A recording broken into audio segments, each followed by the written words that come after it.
Hello guys, मैं हूं फैजान और आप लोग देख रहे हो अ नाइम टाइम मोमेंट। तो जैसा कि काफी ज्यादा लोगों ने ऑलरेडी स्वैलोड स्टार के लास्ट एपिसोड्स को नरेटर अली चैनल पर देख लिया है, उन सबको ये पता होगा कि मैंने वापस से वीडियोस अपलोड करना स्टार्ट कर दी हैं और आज से हम लोग स्टार्ट कर रहे हैं इस चैनल पर भी वापस वीडियोस को अपलोड करना। तो बिना किसी देरी के अपनी वीडियो को स्टार्ट करते हैं। एपिसोड की शुरुआत में हमने देखा था होंग जो के याओ राओ का सामना कर रहा होता है।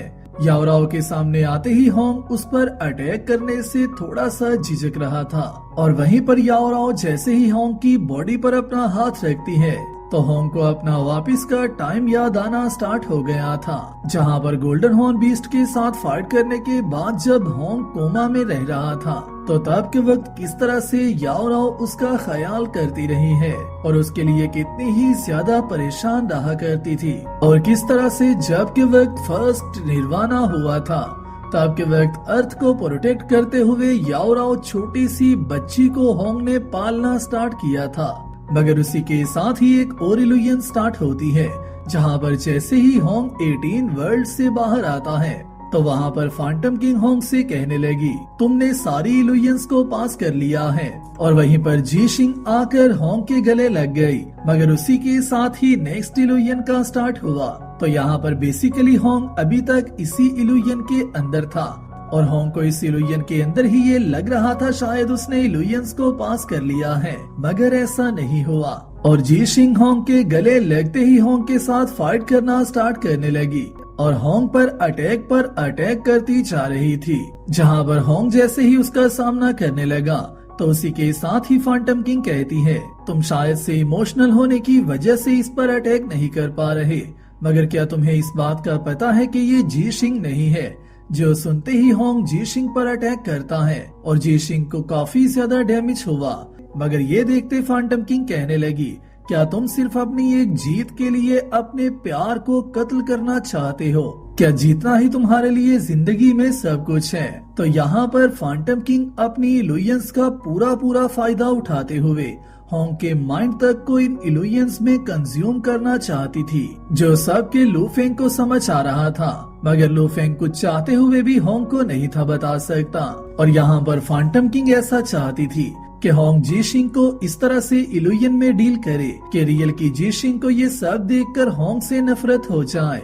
और वहीं पर जैसे ही इल्यूजन में होंग जीशिंग को कंट्रोल कर लेता है और उसे काफी ज्यादा पुशबैक कर रहा था तो वहीं पर फैंटम किंग अपीयर होती है और आते ही इल्यूजन के अंदर जीशिंग को खुद से किल कर देती है, इवन कि उसके साउल कोर को भी डिस्ट्रॉय कर देती है। मगर वहीं पर इल्यूजन में ऐसा दिखता है कि शायद से होंग ने जीशिंग को किल किया है, जिसकी वजह से होंग की मेंटल स्टेट काफी ज्यादा खराब हो जाती है और मेंटल स्टेट के खराब होने की वजह से जीशिंग इल्यूजन के अंदर होंग को डैमेज देती है और उसके जिस्म के अंदर अपनी पूरी स्वॉर्ड घुसा देती है। और ये देखते फैंटम किंग कहने लगी कि ये सब कुछ खत्म हो चुका है, तुम इस टेस्ट को पास नहीं कर पाए। और ये कहते ही फैंटम किंग इल्यूजन से वापस आ रही थी और लू फेंग जो कि सब को देख रहा था वो होंग की इस सिचुएशन को देखकर बहुत ज्यादा परेशान हो जाता है। जीशिंग इस सब को देखकर रोने लगती है। मगर उसी के साथ ही यहाँ पर लव का प्लॉट आर्मर आता है और होंग को जैसे ही अपना प्यार याद आने लगा तो उसी के साथ ही होंग दोबारा से उठकर खड़ा हो गया और उठते ही कहने लगा, मैं जीशिंग को बहुत ही ज्यादा प्यार करता हूँ। तुम मेरे इमोशंस का यूज कर मेरी मेंटल स्ट्रेंथ को डिस्टर्ब करना चाहती हो, मगर प्यार कोई वीकनेस नहीं है और ना ही तुम प्यार का इस्तेमाल करते हुए ऐसा कर सकती हो। अगर इंसान प्यार में डूब जाए तो उसका हर डर खत्म हो जाता है और उसका हार्ट क्लियर हो जाता है। और तुम जो के ट्रू लव को समझ ही नहीं सकती, तुम हमारे रियल लव को देखने में कामयाब ही नहीं हो पाई। और इसी प्लॉट आर्मर की वजह से होंग फाइनली 18 वर्ल्ड्स को पार कर लेता है और 18 इल्यूजन वर्ल्ड से बाहर आ जाता है, जहां से बाहर आते ही जीशिंग होंग को गले लगा लेती है। और ये सब देखते हुए यहाँ पर मौजूद बाकी की स्टूडेंट्स शॉक रह जाती हैं और इसी को देखते ही फैंटम किंग कहने लगी, आज के बाद मैं तुम दोनों के दरमियान नहीं आने वाली और ना ही तुम दोनों को रोकूंगी। मगर ये बात याद रहे कि तुम लोगों के लव के दौरान तुम लोगों की ट्रेनिंग का जुनून खत्म नहीं होना चाहिए। तुम लोगों को कंटिन्यू ट्रेनिंग करना होगी और अपने आप को इम्प्रूव भी करते रहना होगा। जिसके साथ ही फैंटम किंग यहाँ से चली गई और इसी के साथ ही हमारा व्यू चेंज हुआ, जहाँ पर हम दोबारा से ब्लैक ड्रैगन माउंटेन स्टार पर मौजूद थे और यहाँ पर होंग और लू फेंग दोनों एक साथ अपने शिप की तरफ वापस जा रहे थे। जहाँ जाते हुए लू फेंग होंग से कहने लगा, तुमने बहुत ही अच्छा काम किया है और मैं तुम्हारे रिश्ते पर तुम्हें कांग्रेट्स भी करता हूँ। जो सुनते होंग बोला, ये सब कुछ सिर्फ तुम्हारी वजह से हो पाया है। अगर तो मैंने इल्यूजन की बैटल में हिस्सा ना लिया होता तो फिर शायद से मुझे जायंट एक्स डोजो में ट्रेनिंग करने का मौका भी ना मिलता। तो जायंट एक्स डोजो यूनिवर्स की टॉप 5 कंपनीज में से एक है और वर्चुअल यूनिवर्स कंपनी के बाद सबसे ज्यादा स्ट्रॉन्गेस्ट ऑर्गेनाइजेशन है। जो सुनते लू फेंग कहने लगा, ये पूरी लाइफ में एक ही चांस मिलता है और तुम्हें इसे हर हाल में ग्रैब करना होगा और अपने लिए एक बेहतर नाम बनाना होगा। जिस पर होंग बोला, फैंटम किंग और सिल्वर स्नो को भी इस बात का पता लगना चाहिए कि मैंने जी शिंग को चूज कर कोई भी गलत काम नहीं किया। इसी के साथ ही लो फेंग ने होंग से पूछा, 18 इल्यूजन वर्ल्ड्स आखिरकार किस तरह का था? मैं तुम्हें लेकर बहुत ही ज्यादा परेशान था। जिस पर होंग ने उसे बताया, उस वर्ल्ड में मौजूद इल्यूजन्स बहुत ही ज्यादा पावरफुल थी, मगर वो मेरे लिए कोई भी खतरे की बात नहीं है। मगर लू फेंग उससे कहता है कि मैंने तुम्हें वहाँ पर बहुत ही ज्यादा स्ट्रगल करते हुए देखा है और तुम्हें भी वहाँ पर काफी ज्यादा मुश्किल हो रही थी। जिस पर होंग उससे कहने लगा कि ये सब कुछ मैं सिर्फ दिखावे के लिए कर रहा था।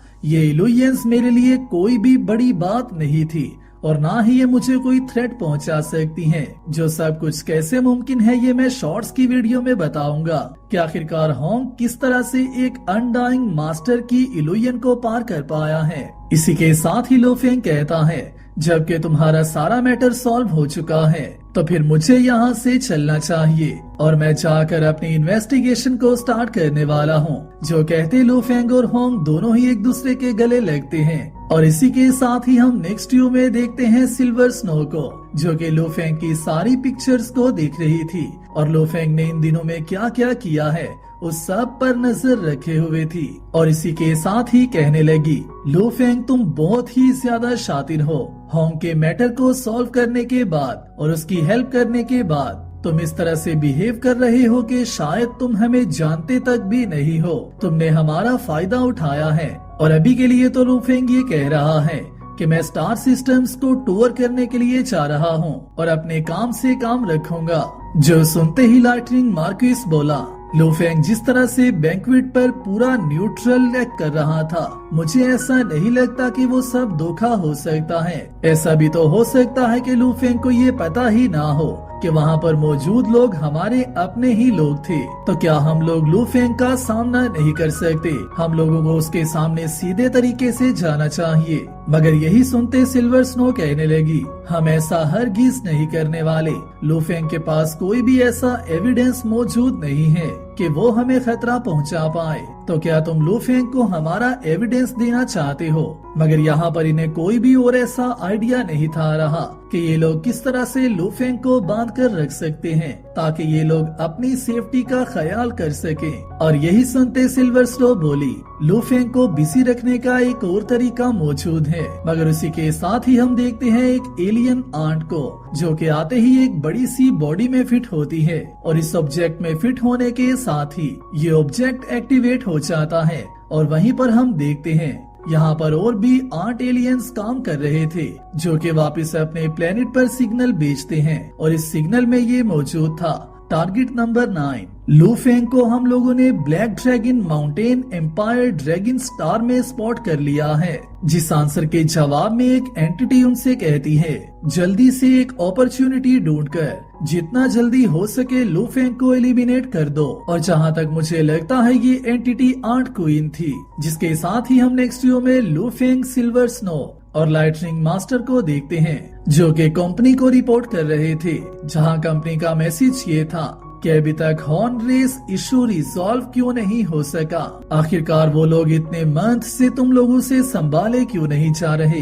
क्या तुम लोगों को इस बात का अंदाजा भी है कि इस सब की वजह से कंपनी के माइनिंग ऑपरेशंस को कितना ज्यादा नुकसान हुआ है। जिस पर लाइटनिंग मास्टर कहता है, मैं आपसे बहुत ज्यादा माफी चाहता हूँ। हम लोग अपनी ज्यादा से ज्यादा कोशिश कर रहे हैं कि हम इस इशू को रिसॉल्व कर सकें। मगर ये सुनते लू फेंग सोचने लगता है कि आखिरकार ये माइनिंग इश्यूज क्या हैं, जिस पर बबाता उसे बताने लगी। हॉर्न रेस के लोग रॉक की तरह की लाइफ फॉर्म्स होती हैं। जब के वक्त उनकी स्पीशीज डिक्लाइन होना स्टार्ट हो गई तो उन्होंने ह्यूमैनिटी के साथ हाथ मिला लिए थे, जिनको कि तुम ह्यूमैनिटी की वेसल्स और प्यूरिफायर्स भी कह सकते हो। उनका एनर्जी कन्वर्जन का मेथड बहुत ही ज्यादा यूनिक है, जो कि माइनिंग की एफिशिएंसी को काफी हद तक इम्प्रूव कर देता है। वो लोग लेबर करते हैं प्रोटेक्शन की ट्रेड कर, जिसका मतलब ये है कि कंपनी उन्हें प्रोटेक्शन देगी और वो लोग कंपनी के लिए लेबर वर्क करेंगे। जहाँ पर बबाता लू फेंग को उनकी एक स्ट्राइक भी दिखाती है और इस स्ट्राइक में हम देख सकते हैं कि हॉर्न स्पीशीज और ह्यूमैनिटी के दरमियान कोई कॉन्फ्लिक्ट चल रहा था।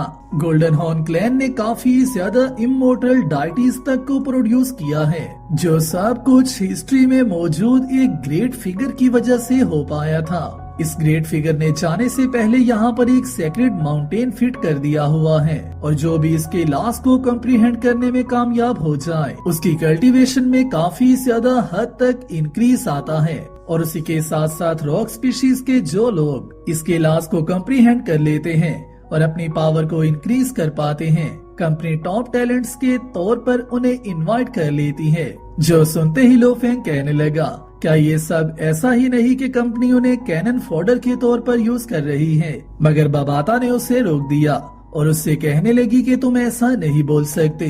अगर तो उन्हें कंपनी की प्रोटेक्शन चाहिए तो फिर उन्हें उस हिसाब से कंपनी के साथ कुछ न कुछ ट्रेड करना होगी और अपनी वर्थ को प्रूव करना होगा। जो सुनते सिल्वर स्नो कहने लगी, गोल्डन हॉर्न क्लैन हमेशा ही स्ट्रेट फॉरवर्ड और काफी ज्यादा इनफ्लेक्सिबल रहा है, जिसकी वजह से ही एक छोटी सी मिसअंडरस्टैंडिंग ने इतना बड़ा रूप ले लिया हुआ है और ये सारा मैटर आउट ऑफ कंट्रोल हो गया था। और इसकी बातें सुनते हुए लू फेंग इस बात को नोट कर रहा होता है कि किस तरह से सिल्वर स्नो अपने आप को क्लीनली इस मैटर से बाहर निकाल रही है। और वहीं पर लू फेंग कहता है कि मुझे ऐसा लगता है कि ये मैटर बहुत ही ज्यादा टाइम से चलता आ रहा है, मगर कंपनी के कुछ लोग भी शायद से इनजस्टिस को अलाउ कर रहे हैं, जिसकी वजह से ही हर जगह पे जस्टिस फॉलो नहीं करवाया जा रहा। इसके साथ ही सिल्वर स्नो कहने लगी, हम लोग एक स्पेशल इनवॉय को ढूंढ सकते हैं जिसे कि हम लोग वहाँ पर बेच दें और वो इंसान लेसो कॉन्टिनेंट में जाकर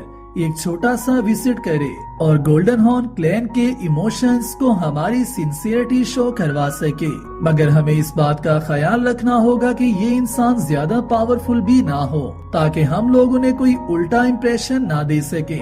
अगर तो हमने किसी स्ट्रॉन्ग पर्सन को वहाँ पर बेचा तो उन्हें यही लगेगा कि शायद कि हम लोग उन्हें सप्रेस करना चाहते हैं, जिसकी वजह से वो लोग हमारी बात नहीं मानेंगे। और यहाँ पर सिल्वर स्नो का पक्का इरादा लू फेंग को इस सारे इशू में फंसाने का था, ताकि लू फेंग लेसो कॉन्टिनेंट में जाए, वहाँ पर जबकि ज्यादा पावरफुल लोग मौजूद हैं और वो लोग हैं भी दिमाग के थोड़े उल्टे, तो फिर लू फेंग और उनके दरमियान कोई कंफ्लिक्ट हो जाए और वो लोग लू फेंग को वहीं पर किल कर दें और सिल्वर स्नो के हाथ साफ हो जाएं, जिस सब की लू फेंग को भी समझ आ जाती है। और इससे पहले कि सिल्वर स्नो कोई और चाल चले, लू फेंग आगे बढ़ते ही कहता है, तो क्या कंपनी की तरफ से बेचा हुआ मैं स्पेशल इंस्पेक्टर वहाँ पर जाने के लिए क्वालिफाई हूँ या नहीं। जहाँ पर सिल्वर स्नो का गुस्सा देखकर आप लोग ये बात समझ सकते हो कि इसका पूरा इरादा लू फेंग को फंसाने का था। जिसके साथ हमारा पार्ट 1 यहीं पर कंप्लीट होता है और हम लोग कुछ ही घंटों के बाद मिलते हैं पार्ट 2 में। वीडियो अच्छी लगे इसे लाइक जरूर कर देना और चैनल को सब्सक्राइब भी लाजमी कर लेना। मैं मिलता हूँ आप सबसे नेक्स्ट वीडियो में, तब तक अपना और अपने प्यारों का ख्याल रखियो।